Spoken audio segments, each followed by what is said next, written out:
कभी रात में खुले आसमान को देखकर ये ख्याल आया है कि इस अनंत फैलाव में हम है कहाँ? आज एक ऐसी ही यात्रा पर चलते हैं जो शायद हमारे सोचने का नजरिया ही बदल कर रख दे। तो चलिए सीधे मुद्दे पर आते हैं। आज का मकसद सिर्फ कुछ तथ्य जानना नहीं है, बल्कि ये महसूस करना है कि ब्रह्मांड की ये जो विशालता है वो हमारे रोजमर्रा के घमंड और गुरूर को कैसे चुनौती देती है।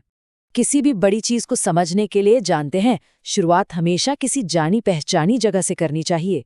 तो चलिए शुरू करते हैं, खुद से, हमारी अपनी दुनिया से।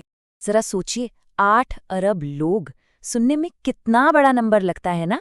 लेकिन मजे की बात यह है कि हम सब, मतलब पूरी की पूरी इंसानियत, लॉस एंजलिस जैसे एक शहर में कंधे से कंधा मिलाकर खड़े हो सकते हैं। यहीं से हमारे पैमाने का, हमारे स्केल का पूरा खेल बदलना शुरू होता है। हमारी पृथ्वी अपने आप में बहुत बड़ी है, पहाड़, समंदर, सब कुछ। लेकिन जैसे ही हम अपने सौर मंडल के केंद्र यानी सूरज को देखते हैं ना, तो हमारी दुनिया उसके सामने एक छोटी सी गेंद जैसी लगने लगती है।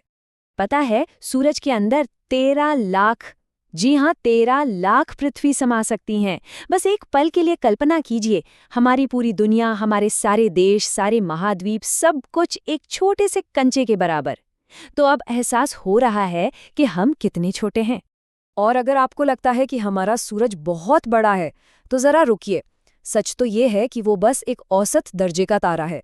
ये तो बस कहानी की शुरुआत है। चलिए अब मिलते हैं ब्रह्मांड के असली राक्षसों से। जरा स्क्रीन पर देखिए, बाईं तरफ वो जो नन्हा सा डॉट दिख रहा है, वो है हमारा सूरज। और दाईं तरफ जो विशाल गोला है, वो है स्टीफेंसन 218, एक ऐसा तारा जिसकी विशालता की कल्पना करना भी लगभग नामुमकिन है। लगभग 10 अरब सूरज समा सकते हैं स्टीफेंसन 218 के अंदर। सोचिए जरा, हमारा सूरज जो हमारी पूरी दुनिया का केंद्र है, जो हमें जिंदगी देता है, वो इस एक तारे के सामने बस धूल के कण जैसा है, कुछ भी नहीं। इस चार्ट पर एक नजर डालिए, ये कमाल का है। वेगा से लेकर स्टीफेंसन 2118 तक हर अगला तारा पिछले वाले को बिल्कुल बौना बना देता है। ये ब्रह्मांड की विशालता का एक ऐसा प्रदर्शन है जो हमें हमारी असली हैसियत याद दिलाता है। ठीक है, तो अब तक हम तारों की बात कर रहे थे, लेकिन अब हमें अपनी सोच का पैमाना ही बदलना होगा, क्योंकि ये विशाल तारे भी बस एक बड़ी तस्वीर का छोटा सा हिस्सा है। अब बात होगी आकाशगंगाओं की। देखिए, इतनी लंबी दूरियों को किलोमीटर में नापना तो नामुमकिन है, इसलिए हम एक नई इकाई का इस्तेमाल करेंगे, प्रकाश वर्ष। आसान भाषा में ये वो दूरी है जो रोशनी 1 साल में तय करती है। बस इसी से हम इन बड़ी बड़ी संख्याओं को समझ पाएंगे। हमारी अपनी आकाशगंगा मिल्की वे, जिसमें हमारा सूरज और खरबों दूसरे तारे हैं, वो खुद 1 लाख प्रकाश वर्ष चौड़ी है।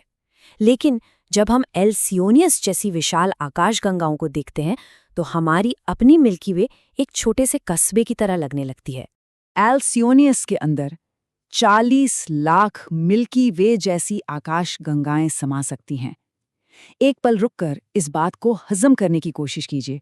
40 लाख आकाशगंगाएं, और उनमें से हर एक में खरबों तारे। तो हम तारों से होते हुए विशाल आकाशगंगाओं तक पहुंच गए हैं। पर क्या ये कहानी का अंत है? क्या होता है जब हम एक आखिरी बार जूम आउट करते हैं? चलिए देखते हैं। और यहाँ देखिए, वो एल्सियोनियस जो हमें अब तक की सबसे विशाल चीज लग रही थी, वो भी हमारे ज्ञात ब्रह्मांड की 200 अरब आकाशगंगाओं में से सिर्फ एक है। मतलब ब्रह्मांड के मंच पर इसका भी कोई खास महत्व नहीं है। ये वो सबसे बड़ा पैमाना है जिसे हम आज जानते हैं, आकाशगंगाओं का एक अनंत समंदर। तो अब सबसे बड़ा सवाल ये है कि इस सब का हमारी छोटी सी जिंदगी के लिए आखिर मतलब क्या है? इस पूरी अविश्वसनीय यात्रा के बाद सिर्फ एक सवाल मन में उठता है, इस अथाह ब्रह्मांड में हम हैं कौन? हमारी जगह क्या है? हमने देख लिया कि कैसे हमारा ग्रह, हमारा सूरज और यहाँ तक कि हमारी आकाशगंगा भी इस ब्रह्मांडीय नाटक में कितने छोटे हैं। तो क्या अब भी ये लगता है कि हमारी समस्याएं, हमारी चिंताएं इतनी भी महत्वपूर्ण है?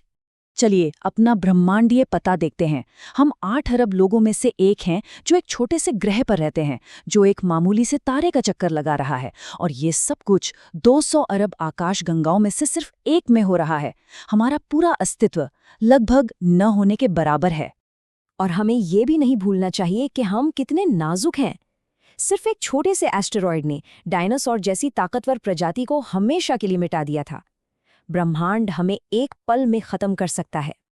देखिए, ये सब सुनने का मतलब निराश होना बिल्कुल नहीं है, बल्कि शायद विनम्र होना है। एक बार रुककर सोचें कि हमारे जो आपसी झगड़े हैं, हमारा जो घमंड है, हमारी छोटी-छोटी लड़ाइयाँ, इस ब्रह्मांड की विशालता के आगे क्या वो सच में कोई मायने रखती हैं? और एक और परेशान करने वाली हकीकत ये है कि चाहे ब्रह्मांड में कोई और हो या न हो, हम एक तरह से अकेले ही हैं।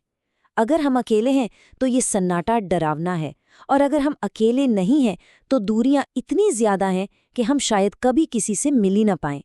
तो जब इस विशाल ब्रह्मांड में हमारी जगह इतनी छोटी और इतनी नाजुक है, तो फिर ये अहंकार, ये घमंड आखिर आता कहाँ से है?